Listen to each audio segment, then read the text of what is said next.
Hey everyone, if your Canva account is starting to feel cluttered, deleting old or unused designs is a quick way to stay organized. Whether you want to remove a single project or clean up multiple designs, Canva makes the process simple. In this full guide, I'll show you exactly how to delete Canva designs step by step. So let's get started. First, sign into your Canva account using your preferred web browser or the Canva desktop app. Once you're on the home page, open your list of saved projects. Next, browse through your saved designs, or use the search bar to locate the project you want to remove. This is especially helpful if you have a large number of designs stored in your account.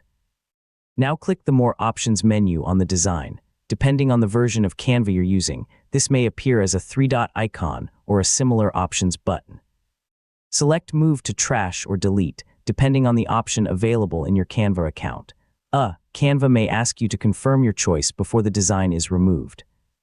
If you want to permanently remove the design, open the Trash section and delete it from there, if that option is available in your account.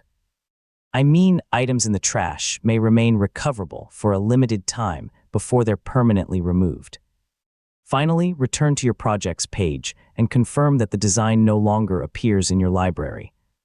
Keeping your projects organized makes it easier to find the designs you actually need. And that's how to delete Canva designs. Whether you're removing outdated projects or simply organizing your workspace, cleaning up your design library only takes a few clicks. Thanks for watching, and I'll see you in the next tutorial.